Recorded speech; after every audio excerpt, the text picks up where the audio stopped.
बेळगाव बिदर भालकीसह संयुक्त महाराष्ट्र होण्यासाठी गेल्या 69 वर्षापूर्वी बेळगावात झालेल्या आंदोलनावेळी कर्नाटक पोलिसांनी बेछूट गोळीबार केला होता। यामध्ये बलिदान दिलेल्या हुतात्म्यांना अभिवादन करण्यासाठी आजचा दिवस बेळगावात हुतात्मा दिन म्हणून पाळण्यात येतो। महाराष्ट्र एकीकरण समितीच्या पदाधिकाऱ्यांनी बेळगावातील हुतात्मा चौकात एकत्र जमत हुतात्म्यांना अभिवादन केलं।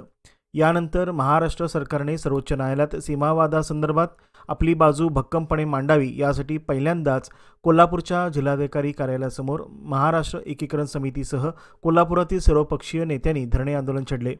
यापुढे महाराष्ट्राच्या प्रत्येक जिल्ह्यात महाराष्ट्र एकीकरण समितीकडून आंदोलन करण्यात येणार असल्याचा निर्धार करत येत्या 1 मे रोजी मुंबईत 69 वर्षापासून प्रलंबित असलेल्या सीमा प्रश्नावर मोर्चा काढण्याचा इशारा बेळगावातील महाराष्ट्र एकीकरण समितीच्या पदाधिकाऱ्यांनी दिला आहे। सर्व कार्यकर्ते आणि नेत्यांनी मनोगत व्यक्त केलं की आता ही लढाई महाराष्ट्रामध्ये सुरू करायची आणि त्याचा आज पहिला दिवसाचा टप्पा म्हणून आपण या ठिकाणी धरणे आंदोलन आज या ठिकाणी सुरू केलेलं आहे। आज या आंदोलनामध्ये आपण ज्या मोठ्या संख्येने आलात, पण हे पाहता महाराष्ट्रामध्ये एक नवीन सरकार बसलेलं आहे। महाराष्ट्र आणि कर्नाटकामध्ये समन्वय असावा। महाराष्ट्र सरकार नसलं, जी आमची गावं आहेत त्या गावांना महाराष्ट्र सरकार आरोग्य संपन्न आपल्या पाठीशी राहतो असं ठामपणे सांगितलं, पण त्याची अंमलबजावणी या गावामध्ये होत नाही आहे।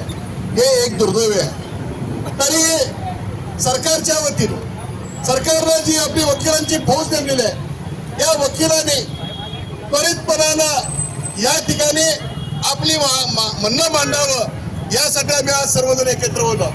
आज कलेक्टरला 5च्या पुढे निवेदन देऊन महाराष्ट्राच्या मुख्यमंत्री आणि सरकारला याकडे लक्ष द्यावं अशी एक मागणी केली आहे। याचबरोबर सुप्रीम कोर्टामध्ये आज मागणं मांडत असताना सर्वांचं असं मत आहे की आमच्यासाठी एक स्वतंत्र एक खंडपीठ सुप्रीम कोर्टाचं व्हावं की ज्याच्यावर आमची सुनावणी स्वतंत्र व्हावी।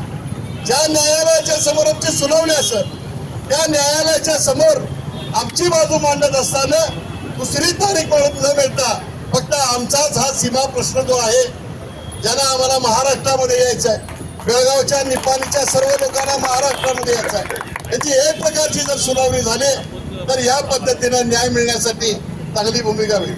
ही लढाई आज या ठिकाणी थांबणार नाही आहे।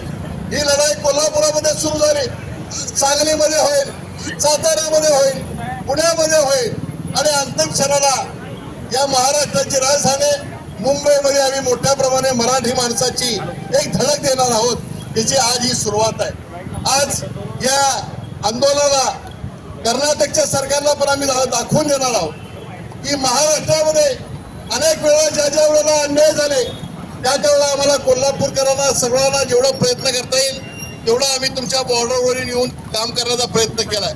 पण आता इतकी वाईट परिस्थिती आहे की आम्हाला सुद्धा त्या कोगनोळीच्या पुढे यायचं झालं तर आम्ही 4 माणसं येणार म्हणले की ते 1000 माणसं नव्हते। एवढे पोलीस बॉर्डरवर आणून उभा करतात आणि काही माणसं कर्नाटकामध्ये आखली लोकप्रियता वाढे म्हणून मला वाटतं सौदी नावाचा एक कोणतरी आमदार आहे, त्यानं आपल्या कर्नाटकाच्या पार्लमेंटमध्ये भूमिका मांडताना सांगितलं, अरे मुंबई आमची आहे म्हटलं।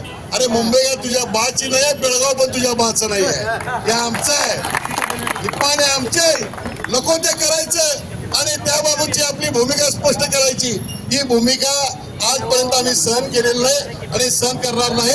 म्हणून परत एकदा आपल्या सर्वांचं, आपल्या सर्व मराठी बांधवांचं, आपल्या सर्वांचं कोल्हापूरकरांच्या वतीनं मी आणि वसंत बोणिक आणि आम्ही सर्व पक्षीय नेते मंडळी आज या ठिकाणी जमलेले आहोत, ते सर्वजण आपलं स्वागत करतो आणि मी सरकारला जागृत करून हा प्रश्न लवकरात लवकर निकाली लागावा, कारण आमच्या 3 पिढ्या बाद झाल्या।